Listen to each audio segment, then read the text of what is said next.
Hi, I'm Paul Germain, and welcome to another session of Smart Boating. As you know, if you watched the show before, we cover a wide variety of topics, from man overboard to docking, and the general idea is to provide you with some information that will help you make smarter decisions and have more fun on the water. But every now and then we take a little side trip, and that's the case today. We're at the New Hampshire Boat Museum in Wolfboro, New Hampshire, to learn about some really interesting boats that they have on display. And joining us is John Van, who's the volunteer curator of the museum. Welcome, John. Paul, it's good to have you back here at the New Hampshire Boat Museum. Thank you very much. It's a very interesting place. I always love coming up here and see the exhibits which rotate in and out. But before we get into taping some of the boats here today, can you share a little bit about the museum and then share a little bit about the theme for this year? I'm happy to, Paul. Thanks. The museum was founded in 1992 by a group of boating enthusiasts on the Big Lake, Lake Winnipesaukee.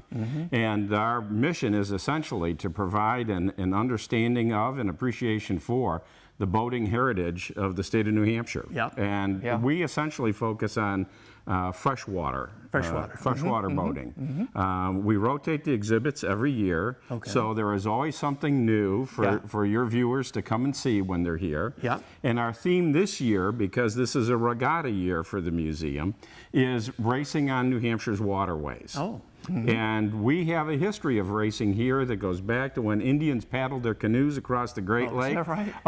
all the way up until today. There is still active racing taking place in the state of New Hampshire, and we're privileged to have some experts here today to help us understand some of that. Okay, that's interesting. So you gathered up different representative boats from different racing series and ages and that sort of thing. Exactly. And that's the theme for the exhibit this year. Yep, that's our theme this year. We also have a small exhibit on Penyan boats as well. So some of your viewers may be familiar with those. They were kind of a household name, whereas some of these other boats may not have been. That'd be kind of rare, Well, listen, that's a good overview.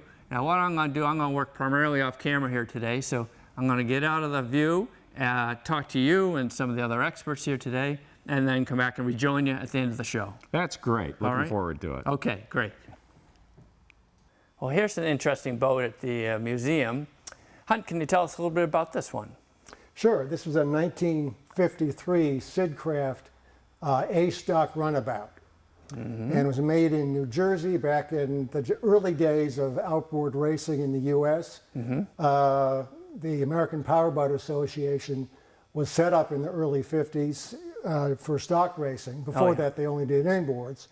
They did stock racing, and after World War II, veterans came back with lots of money, and they began to buy these small boats. They made a lot of them themselves. Then companies like Sidcraft and others began to make factory-built boats. So a boat like this was pretty much made on an assembly line. There were hundreds and hundreds of these boats made. This is the smallest of the boats they made, which is a Class A utility. Does the Class A refer to the size of the motor or the size of the boat? Yeah, well, Class A refers to the size of the motor. The Class A motor being 15 cubic inches, a B being 20, a C being 30, a D being 40 cubic inches. And of course, the boats would increase as the motor size increased. Right. And it looks like plywood over frame? Yeah, this is the thinnest plywood they can find to keep this boat as light as possible. This is called the bathtub Sid. You can see it's kind of round and bathtub-like. Yes. But this is a very, very popular and successful racing boat in the mid-50s. Did this have different handling characteristics than some of the boats that came in later years? Yeah, this was one of the first of the roll-up boats. Now you'll note that the cockpit is set up with the steering in the middle, midships. So a driver, to turn this, all the turns are to the left, by the way, because the courses always go on the left hand. Counterclockwise. So a driver would get on this side of the boat, be hanging on the throttle with your left hand, and you'd be kneeling here, and you'd be leaning forward, whipping this thing into a corner, using your hips to get it up on its side, and make a steep angle turn. So this was the first of the chine riding turning boats. Oh, it was. And was this particular manufacturer acknowledged to be a manufacturer of fast boats? Yeah, Sidcraft was the dominant boat manufacturer initially. They started off with the utilities like this one, flat bottom. Then they went into hydroplanes. Oh, okay. And hydroplanes are a whole different game, considerably faster, different riding characteristics. Oh. And Sidcraft dominated racing for 10 years. Oh, really? You Yeah. had to have a Sidcraft to win. Yeah, I noticed it's got a name and it's got a number. Name is, of course, unique to the boat. 86J. Was that any sort of designation or anything that called to mind? Right. You see the J, well, that implies that it was a New Jersey boat. See, the American Powerboat Association had different letters for each state or group of states. For example, Massachusetts is B. Maine, New Hampshire, and Vermont are A. California is C. Pennsylvania is P. So every place in the country has a representative letter. The numbers, you can ask the APBA for a certain number. If it's available, they'll give it to you. Okay. So Paul, this is a utility, and it's a utility because it's an open boat. Back in the 50s, the American Powerboat Association insisted that all utilities have an open cockpit in front. One of the selling points that they said was, you can take your kids fishing on Saturday with the open cockpit, and you can race on Sunday. Okay. Now, nobody ever went fishing on Saturday in these things, but for years, the front cockpit being open was required. Oh, okay. And you get the steering wheel in the center, and it looks like a quasi-cable or a rope system. Yeah, well, this is the traditional pulley system that is used on race boats today. So that's 60 years later. Yeah. This one happens to have clothesline as the steering cable. Not terribly safe, but that's what they used back in the day. Yeah. And you've got you're near an interesting throttle, aren't you? This is the so-called dead man's throttle. I hate the term, but that's what they call these things. Basically, your entire race is spent with this thing completely squeezed with maximum throttle. There is a locking pin. Most racers will take that locking pin out so that it never locks open. Right. You never want it to. The idea is that if you were to flip, you would fly out and the throttle would release and the motor would kill itself. Okay.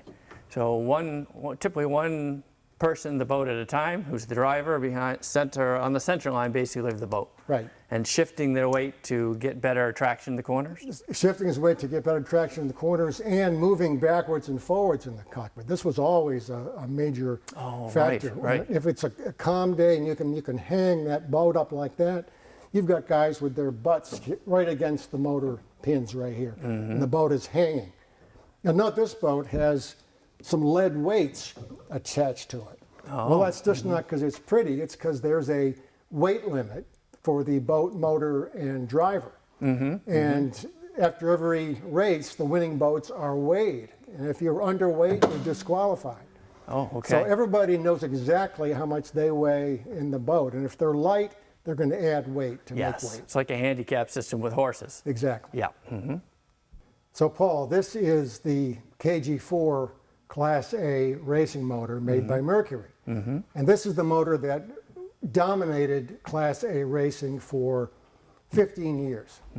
It started off as a fishing motor with a fishing lower unit, and you could take mama fishing on the weekend. Then they developed the racing lower unit, which was much shorter, so allowed you to put the motor lower on the transom and raise the motor up from the bottom. Plus it had a 1-to-1 gear ratio and a streamlined gear case. Oh, okay. All right. So we have the gas tank on top. Gas tanks on top, and this held about a gallon. These were notorious leakers. And you always had to weld up and keep your tank from leaking, because if it leaked, it would catch on fire. Oh, that's not good. And this is a two-cylinder engine, right? It is a two-cylinder engine, water-cooled, 15 cubic inches. How many horsepower? Well, they said 7.5, but probably it's more like 15. About 15. It was typical Mercury to understate the horsepower so they could always beat a comparably, rated motor. Right. And so this was one of the motors of choice in those days, huh? This was the motor of choice. This is a KG4H, which H stands for the Hydro Quickie Lower Unit, which means that this motor was a factory-built racing motor. Oftentimes a regular KG4 could be modified with the lower unit, and anybody could buy that and put it together. This is the factory model. Nice. Now, typically, we'd have a two-blade propeller on this thing. And back in the 50s, all we had was bronze. There was no stainless steel. Right. Two blades were the fastest thing that we knew about in those days. Yeah. That's what would be on there. Yeah. And we have a stainless steel steering bar, which allows better control of the steering, when you're driving the boat. The dead man's throttle hooks right into the carburetor. This thing has no gears. So the driver pulls the motor, you give it gas, you pull it, and it takes off. Yeah. And then you keep the throttle on, and you lean forward, and you get the boat on plane, and then you're off racing. Nice. Well, and here's another interesting race boat on display at the museum. Can you tell a little bit about it? Yeah, this is a 1958 Sydcraft B Stock hydro. So Sidcraft was the dominant manufacturer of hydroplanes and runabouts in the 50s and early 60s. So this is one of their earlier hydroplane designs. It is. It happens to have a airplane fabric deck, which keeps weight off of the bow. Yes. One of the major features of a hydroplane is that there is basically a tunnel under the boat, and air comes in as you're driving under the tunnel and picks the boat up. Okay. So that the boat basically, when it's going full speed, is sitting on the last 6 inches of the bottom. The rest of it's supported by this cushion of air. Everything else is hanging about this far off the water, and the ride is totally smooth. Yeah. I mean, you hit waves and stuff, but it is an unbelievable feeling. Another thing about hydros is they have air traps. Oh. And these air traps are these boards right here, which keep the air in the tunnel all the way back to raise the whole boat up. Okay. Lots of drivers, because of their different weights, will modify the air traps by cutting them down, raising them up a little bit to let a little bit of air out to get the boat to ride exactly where they want it, given their weight. Yeah, they personalize it to their characteristics. Exactly. This, of course, has the same basic steering setup as all race boats do even today, with cable steering and a dead man's throttle. Most of the boat is plywood with mahogany and spruce beams, lightened as much as possible for weight control. Right, right. What sort of performance out of a boat like this? What sort of speeds would it run? Back in that day, around 1960, this boat would run 58 to maybe 62 miles an hour, probably 60 miles an hour. Wow. Which is wicked fast, but today a B-class boat is considerably faster.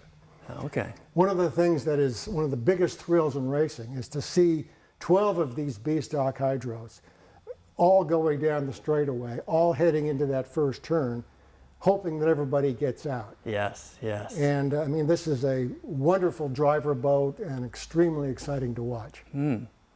So this is the interior of a B-Stock hydro. Notice how narrow it is. Very narrow. So a large driver is stuffed in here. He's kneeling and he's leaning forward at the same time. Typically, he's got his hand on the wheel, hand on the throttle. He's sliding back as far as he can. Oh, he is? But he's tight in that cockpit. Why is he sliding back so far? Well, he's sliding back because he wants to get additional lift in the bow. lift. As you know, the air is coming in the bow, the boat's picking up, and he can control the attitude by sliding forward and aft. Now, this particular boat, the gas tank is not on the motor. It needs a separate gas tank. This is about a 1.5 gallon tank, which just fits perfectly inside this boat.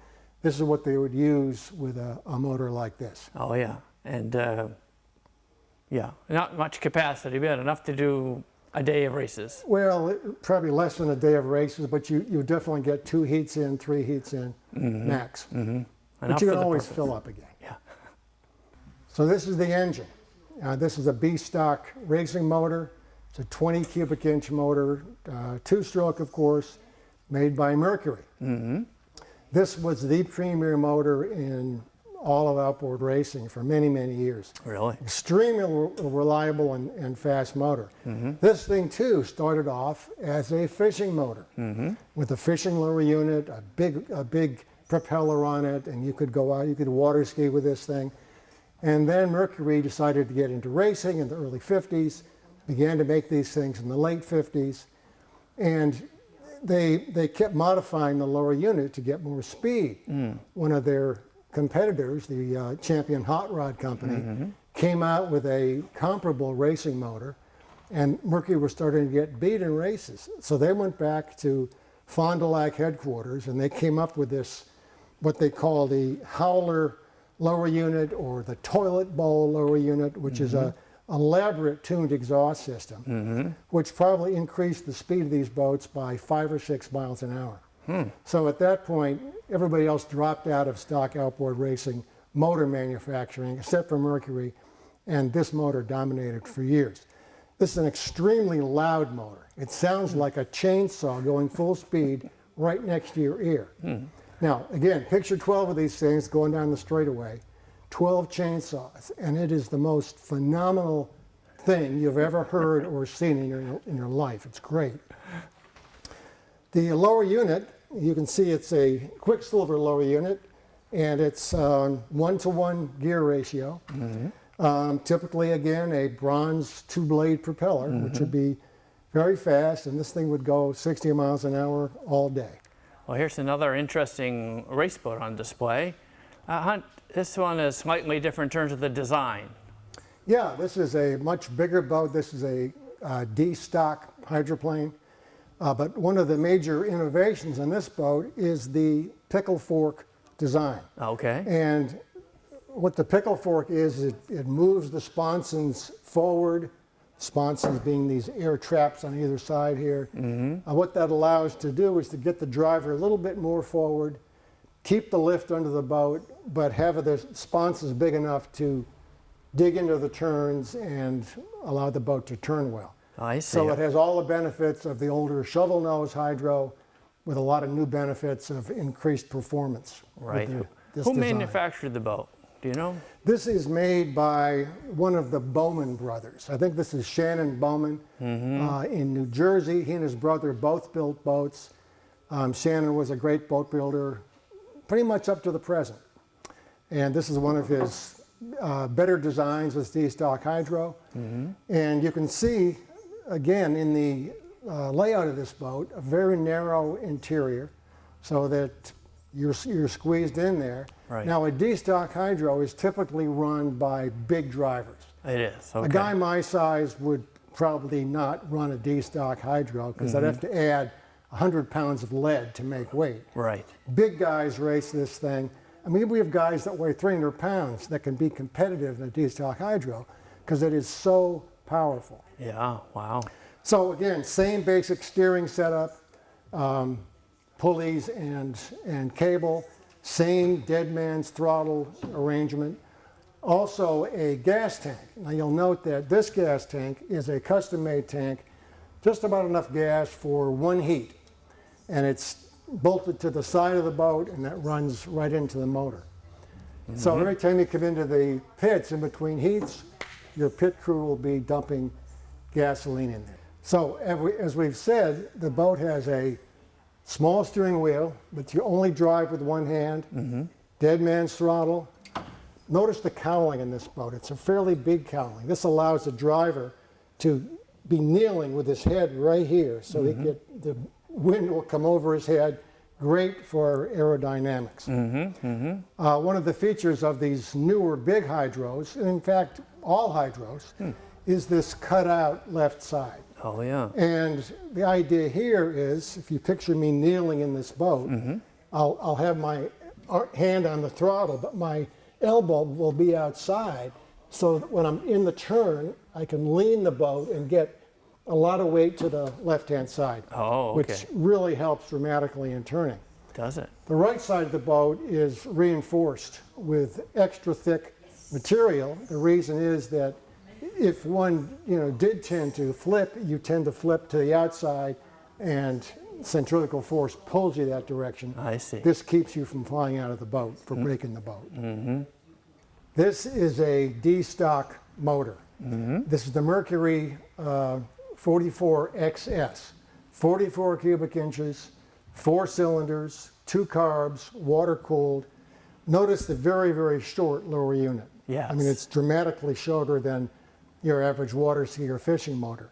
So the exhaust comes out of here, so it's over water exhaust, not particularly loud, but louder than your fishing motor.